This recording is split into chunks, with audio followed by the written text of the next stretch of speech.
Winbag Farm of Ontario is home to outstanding sires, including three-time millionaire pacer tattoo artist who is new in 2025, the last great son of the legendary Sub Beach Somewhere and multiple stakes champion Beachglass, Meadowlands Pace and Ontario Sire Stakes champion Lawless Shadow, and the richest pacing stallion in all of harness racing history, the great Hall of Famer Mick Wicked. Also standing at Winbag Farm, Archangel, Better Than Cheddar, Betting Line, My MVP, and Trixton.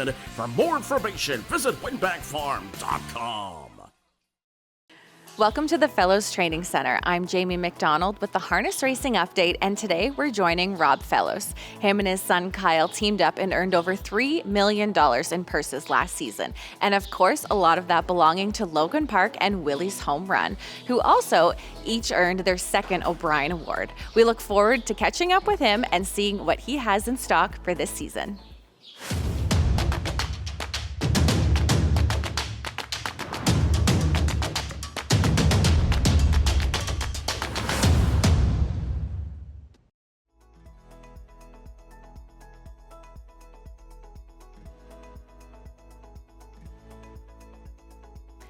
Rob Fellows joins us now. And before we get into our two-year-olds, let's recap your 2024 season.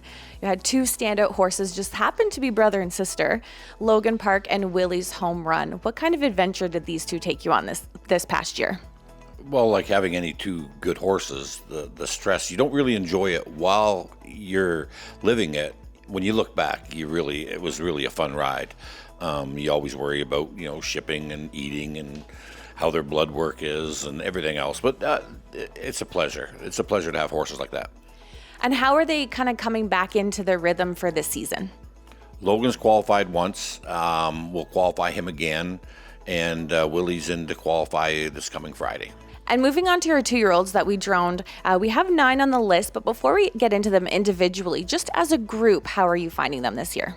We're a little behind because of the weather. February was tough. But hopefully that'll pay off in the fall when, hopefully if some of them make it to the stake races, that's where all the money's made in the fall. So, coming in a little bit late, that's okay. And rewinding a little bit further, when they're yearlings and you're looking at them at the sale, other than cost-wise, because everyone wants, a bargain, what are we looking at when we're going to the sales with your owners? Do you tend to go back to the same breeders each year? Yeah, we all tend to go to where we've had luck, and if we've had no luck with a certain breed, we tend to never go back. But the ones that we've had luck with, we look to see if there's any similarities between the ones we had and the ones that are selling. And your stable here does something, a handful of stables do, but a little bit differently as well. You don't take your yearlings straight home. Can you walk us through that process of sending them to the Shettlers, and you're back and forth quite often? Yeah, like as soon as we buy them, of course, the yearling season, we have horses in full stake season. Their year-end races are coming along, so a lot of the yearlings, after the stress of a sale and shipping, they tend to get sick. So we send them straight there where they're broke. Now, people don't know this, but they're probably the biggest stable in Canada. They have 120 stalls up there, and they're all full. They train and have broke a lot of horses for a lot of horsemen everywhere. So I leave them there, and I leave them there longer and longer every year because they have one thing that we don't have, and that's a very strong workforce of young people.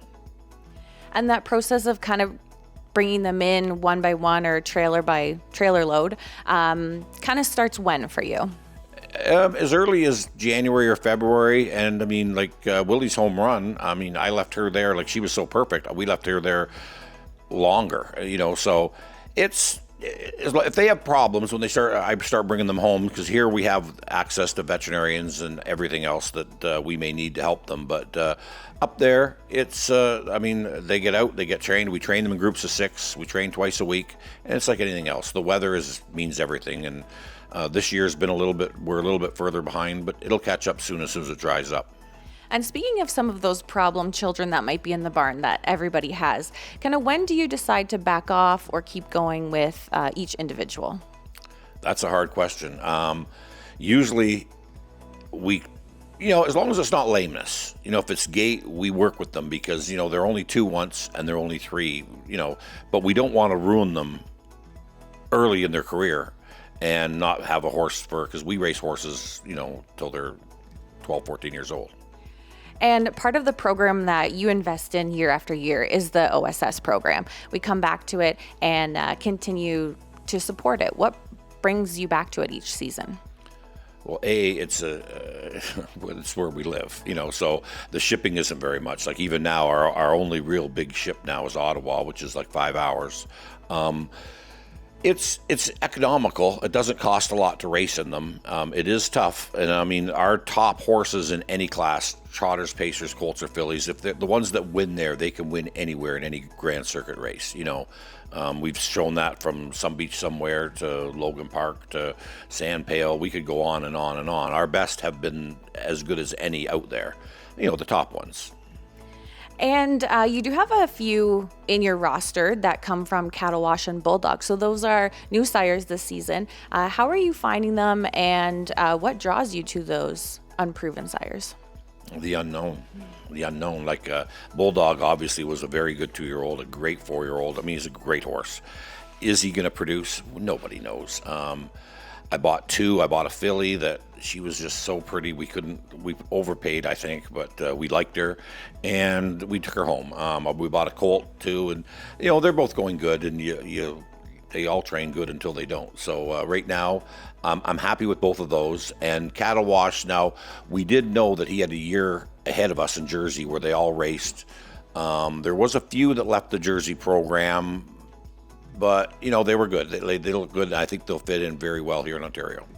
So moving on to our 2s in training here for this season, the first one we're going to talk about is your Ontario-sired Archangel colt, Jetair. Yeah, he was a homebred. He was given to me, I guess we got him right around January, maybe February. He'd already been broke, and he's been good so far. I mean, he does nothing wrong. He's got a good attitude. He trots pretty good, and he's willing. And right now at this stage, we're probably about 6 to 8 weeks away from having the good ones separate from the bad ones. So right now, I like him. He's going good so far. And moving on to another Archangel colt from the London Classic sale for $25,000, Toss the Dice. He's big, stronger. I like him a lot. I mean, I don't know where he'll end up, but he's physically a bigger horse. Strong. Is that the one that we're all been waiting for again? I don't know. But again, we've just broke 230, so they're all kind of in that same spot, but I like him. And how about for $12,000 from the London Classic sale, D.A. Adelio? Yeah, a green Manalishi. We had 3 last year that we really liked, so we bought one.